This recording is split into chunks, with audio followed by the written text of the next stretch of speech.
I'm with Rethink Energy New Jersey. And Rethink Energy New Jersey is a campaign that was started by New Jersey Conservation Foundation, the Stony Brook Millstone Watershed, and the Pinelands Preservation Alliance, because we saw coming through the state of New Jersey an onslaught of pipelines, many pipelines, projects coming through. And we recognized that they were becoming the new sprawl for New Jersey and posed a real threat to the health and safety, well-being of our communities, to our environment, to preserve land, and also to private property rights as well. And so we are dedicated to helping New Jersey move and transition to energy efficient and renewable economy, and with reduced efficiency, reduced reliance on fossil fuels and unneeded pipelines. We are definitely in favor of siting renewable energy responsibly as well as part of our mission. So this is what's happening in New Jersey, just to sort of give you just sort of a quickie shot here. You know, you have these beautiful lands, you have the areas you know, and then a pipeline comes through. And your project, the Northeast Supply Enhancement Project, is one project in a network of projects that are coming through the state of New Jersey. And if you look up at the map, you can see that all of the bluish purple lines are newly proposed lines that are coming through, all the purple lines. The big blue one is the Delaware River. But you've got the Pennies Pipeline, and you've got the Leidy Line, and you've got the Northeast Supply Enhancement Project that wants to go across and out through the Raritan Bay there on the right of the map. And you've got the Garden State Expansion Project that goes down south. There's the South Jersey Industries Project. All of these projects are connected. They're all part of a network. So when you help people understand and work in another community that's opposing or has concerns about another project, you're also helping yourselves. So when you write to FERC and when you write to various agencies about your pipeline, it's important to write about what you know, but also keep in mind the larger picture always, so that you understand, gee, why can't our town stop this? We passed a resolution. Why doesn't it just stop? Well, unfortunately, that's not how it works. The Federal Energy Regulatory Commission has a lot of power, and they actually are the agency, the federal agency, that determines whether or not a pipeline gets a certificate, is granted a certificate. And that certificate actually would allow eminent domain proceedings to move forward if they grant that certificate. Now, they have to do a lot of looking at a pipeline and a project before, and there's a lot of process that goes on, but they are the ultimate certificate grantor. They're the big gorilla. They decide. However, there are other permits that have to also be included, and those are depending on which state of the pipeline project is in, because this runs with fracked gas from Pennsylvania through New Jersey out, as Ed said, under the Raritan Bay to connect up to the Rockaways to bring gas to Brooklyn. That's the plan. So this project involves Pennsylvania, New Jersey, and New York.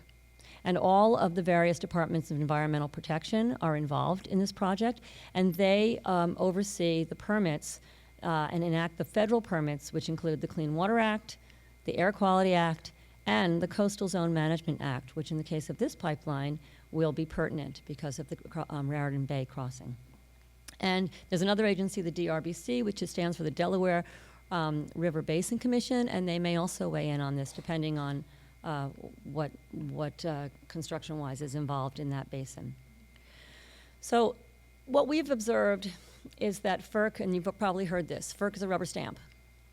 Well, there's some truth to that. FERC was designed to give the gas industry a leg up at a time when it needed it, and it was 1930s when the National Gas Act was passed. It was designed to give industry a leg up in the face of coal and oil that were very powerful. Well, it doesn't need that leg up anymore, but it still has it. So Congressman Watson Coleman has recently announced a bill called SAFER, which has three major goals, one of which is to do a cumulative review of pipeline projects, to look at them all together. What does a region need? Instead of just looking at them all as standalone projects and taking the industry's word for what's needed, depending on whether or not they can get people to, submit contracts. Whether when somebody's willing to take a financial risk on your pipeline, FERC will say, oh, well, you've got these people willing to take this risk, so that pipeline must be needed. No, that isn't working, and the risk of overbuilding in pipelines is very great. So this bill helps push that, gives some pushback on that, also looks at cumulative environmental impacts, and then also, once a pipeline would be built, would look at a long-term monitoring to see if the environmental concerns and mitigations are actually being implemented. So I want to, we want to really thank Bonnie Watson-Coleman has been a great champion for all of us, and we're very lucky to have Lauren here with us today, who's our representative. So I want to give a big round of hand for her office. I'm just going to touch briefly on some things here, but risks to our health and safety. Natural gas is a dirty fossil fuel. No matter what the gas industry says, what their advertising says, it is a dirty fossil fuel. And in New Jersey, our emissions are going up. Our carbon emissions, CO2 emissions, are going up, not down, because of our increased reliance on natural gas in the state of New Jersey. And then compressor stations, they emit not only methane, but all kinds of toxic VOCs and particulate matter and radioactive materials. And Natasha and Tammy will go into that later. And then the accidents for gas pipelines and gas pipeline infrastructure are not going down, they're going up. And they're going up at record levels due primarily to rush construction and other factors. So the big things to know about gas pipelines, some of the things that are most disturbing is, there are many people. This is just a four-year frame here, 2010 to 2014, and you can see by the numbers here that there are a lot of individuals who are injured. There are a great number of people who have had to be evacuated. There's many pipelines are on private property where there are accidents. That the industry only pays out about 50 cents on a dollar for all damages historically, so they don't pay for their mistakes either. And people are actually more likely, there was a study that was done, and the New York Times report on it, that members of the general public are more likely to identify oil and gas spills than the pipeline company's own leak detection systems. And that's a frightening thought. And the problem with PHMSA, as well as intended as they may be, is that a lot of the regulations have a lot of gas industry fingerprints all over them. They had a lot to say about these regulations, and they're underfunded, and they don't have enough inspectors. So basically, I think it's we up to 129 now or something, Linda? Is that about the number of actual, maybe 135 on-the-ground inspectors in the country, okay, for over 2 million miles of pipeline. So you can see that we have to rely on the industry to do this. In New Jersey, we have now the BPU, the Board of Public Utilities, has regulations that all pipelines should meet what's called Class 4 location. That's the highest safety location of a pipe. That means it's built with the thickest pipe, it's buried deeper, it has more inspections. That's New Jersey law for all pipelines that are intra-state. Interstate pipelines follow federal regulations, and they can be built to Class 1 or Class 2 location pipelines. In fact, in this area, the Transcontinental Pipeline, according to what the Transco rep said to us at a recent Franklin meeting, is Class 1, Class 2 location pipe. It's thinner pipe, it's not buried as deep, it's not inspected as much. In fact, a Transco person I once asked recently, what do you do if someone wants to build a big building, a multi-story building over your, near your pipeline, and you would have to replace the line and make it safer? And his response was, we'd try to buy the building so they could just keep the pipeline the way it is. So that is a real problem between New Jersey and interstate pipelines. They are just not built to New Jersey's higher safety standards. And this is a map that just shows a section of the pipeline. That little purple dot is approximately where the new compressor station would go. All these little green dots are schools. I don't think I need to say anything more about that. And these are a list of just some of the schools and the distances that would be within the existing route of Transco and close to the compressor station.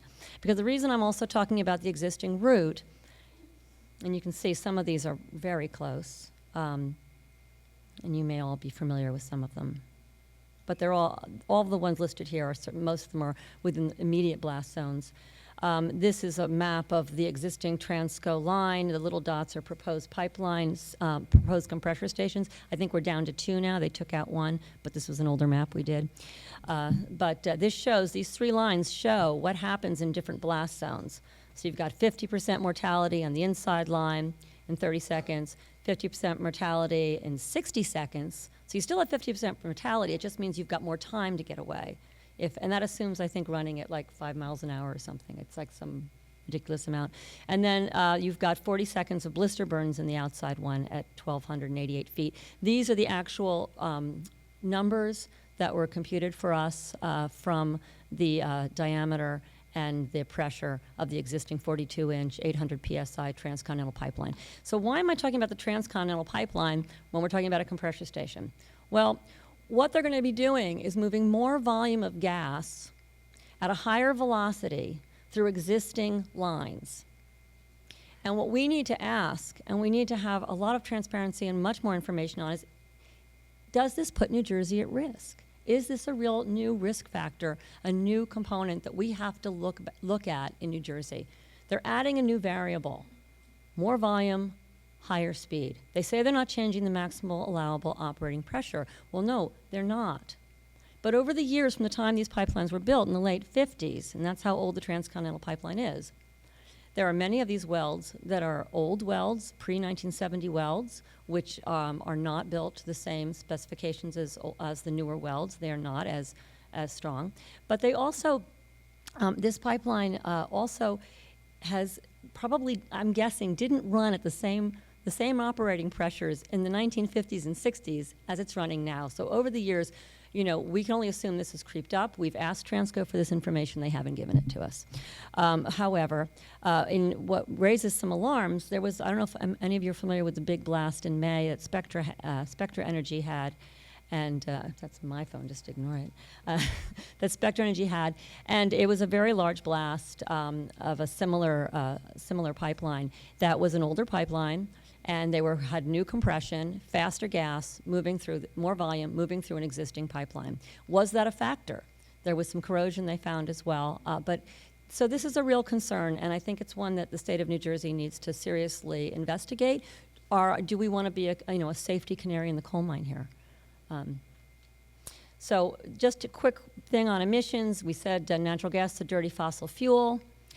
In New Jersey, our gas emissions are going up instead of down. In 2014, we had an overall increase in carbon emissions of 14%, and that was primarily led by an increase in gas-fired plants. So New Jersey, we have our own issues with natural gas. We don't want to be adding to it, and you can see that they're going up, not down. So if anyone says the natural gas, New Jersey is, should do more natural gas, this shows you what's going on in New Jersey. Now, granted, this isn't New York, and this isn't where the Northeast Supply Enhancement Project gas would go, and that's a different scenario. But in New Jersey, we made the transition to gas years ago, and the only place that we really should be transitioning now, and the good news is where we are perfectly prepared to transition to now, is renewables and energy efficiency. That little green sliver there, well, that could be expanded. We already have enough natural gas and nuclear. We have very little coal to transition from, very little oil, anything like that. So it's renewables where we can expand. So that's where New Jersey is poised to go. And that's where New Jersey residents want to go. We've done polling, and we've seen that 93% of New Jerseyans think that renewable energy and clean energy is important for the future. 87% are concerned about safety risks, like all of you, I'm sure.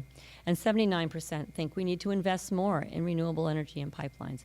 But as we say, these are regional issues, not just New Jersey issues. So we want to be involved in these issues for everyone, and including when we discuss about gas pipelines that have to go through our backyards to other states as well. And I think I'm going to turn it over back now to Ed, and thank you very much.